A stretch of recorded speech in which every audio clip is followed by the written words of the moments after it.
অনেকে মজা করে উনি বলছেন যে ভোট এলেই আজকাল বাঙালি মনীষীদের নাম শোনা যায়, তাদের বাড়িতে ভক্তদের আনাগোনা বাড়ে, নানা জায়গায় তাদের ছবি দেখা যায়। বারবার বাঙালি মনীষীদের নাম নিলেই কি বাঙালি আবেগকে ছোঁয়া যায় বলে আপনি মনে করেন? বঙ্কিমদা, বঙ্কিমচন্দ্র চট্টোপাধ্যায়ের নাম জানে না, টেলিপ্রম্পটারে পড়ে বঙ্কিমদা বলছে। আবার বলছে রবীন্দ্রনাথ ঠাকুর নাকি শান্তিনিকেতনে জন্মেছিল।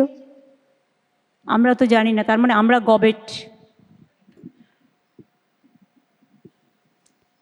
বাংলা ভাষায় দু লাইন লিখে না আনলে আর টেলিপ্রম্পটারে পড়লেই হয়ে গেল। রামকৃষ্ণ পরমহংসদেবকে বললেন স্বামী রামকৃষ্ণ, এরকম অজস্র কেস। বিদ্যাসাগরের বাড়ি ভাঙলেন। বন্দে মাতরম সঙ্গীত দুটো প্যারা হবে, এটা রবীন্দ্রনাথ ঠাকুর ঠিক করে দিয়েছিলেন। সেটাকেও ঘ্যাচাংফু করে দাঙ্গাকারীদের মদত দেওয়ার জন্য নিজেদের মতো করে করলেন। সবই তো বাতিল। এখন তো কনস্টিটিউশন ভারতবর্ষে নেই, বিজেপির ম্যানিফেস্টোই হচ্ছে ভারতবর্ষের কনস্টিটিউশন। কী করবেন বলুন? আমাদের দুর্ভাগ্য যে এখনও এগুলো আমাদের দেখতে হচ্ছে। এই ভুলগুলো কোথাও কি বাঙালি আবেগ, বাঙালি মনন, বাঙালির মেধা বা বাঙালির ইয়েকে আঘাত করে? এ তো বাংলার অস্মিতাকে অলওয়েজ আঘাত করে। বাংলা কেন টার্গেট করা হয়েছে সব ভোটারদের নাম কেটে দেওয়া? তার কারণ বাংলাকে ওরা দখল করতে চায় জোর করে। শুনুন, বাংলা যখন মানে ইন্ডিয়া যখন পরাধীন ছিল, ক্যালকাটা কিন্তু ইংরেজদের আমলেও ক্যাপিটাল ছিল। তুলে নিতে বাধ্য হয়েছিল কেন ইংরেজরা? তারা বাংলার সাথে পারেনি বলে। এবং এরাও তাই দেখছে, আমি সব জবরদস্তি করলেও বাংলার লোকেরা তো প্রতিবাদ করে, তারা প্রতিরোধ করতে জানে।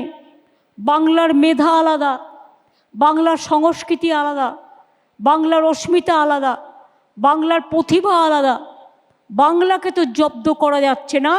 সুতরাং আমরা যদি ক্ষমতায় আসি, মানে বিজেপি আর কি, যদি ক্ষমতায় আসে, তাহলে প্রথমে বাংলার মাছ ভাত খাওয়া বন্ধ করবে, মাংস ভাত খাওয়া বন্ধ করবে, বুলডোজার দিয়ে বাংলার নাম যতগুলো লেখা আছে সব বন্ধ করে দেবে, বাংলায় এসে অশান্তি করবে এবং কিছু গুন্ডাদের ঢুকিয়ে দিয়ে বাংলাকে মণিপুর করার চেষ্টা করবে। সেই জন্য তো এশায়ের নাম বাদ দেওয়ার সাথে সাথে এখানে এত পুলিশ পাঠিয়েছে। কেন পাঠিয়েছে? মানুষের যখন প্রয়োজন হয় পাঠায়নি তো। দুর্গাপুজো আমরা সামলাই, কালী পুজো আমরা সামলাই, মহালয় আমরা সামলাই। ভোটের সময় কেন? ভোট লুট বলছে ঝুট, করছে লুট বলছে ঝুট। একটাই কাজ, বাংলাকে দখল করে বাংলার সংস্কৃতিটাকে বিচ্ছিন্ন করে দেওয়া।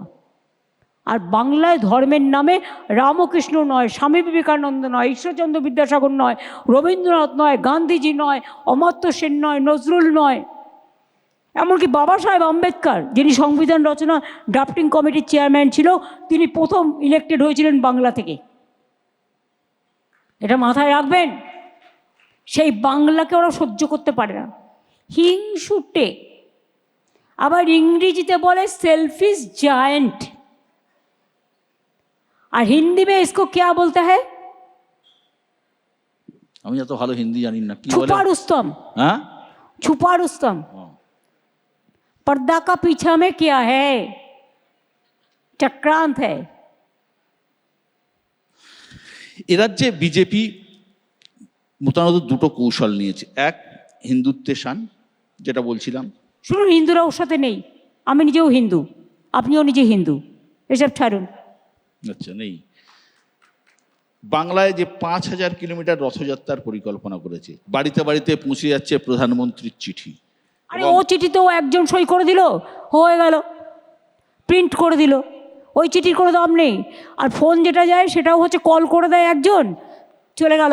আর সবাই ভাবলো আমার সাথে প্রধানমন্ত্রী কথা বলছে। আপনি পাল্টা কথা বলে দেখুন তো কথাটা বলে কিনা। No, this is a agency work. AI AI AI parade. এই এআই নিয়েই জিজ্ঞেস করবো। ধরুন, তার মানে এই রণকৌশলকে আপনি একদমই গুরুত্ব দিচ্ছেন না? না, এগুলো ফালতু, ফেক অ্যান্ড ভেক।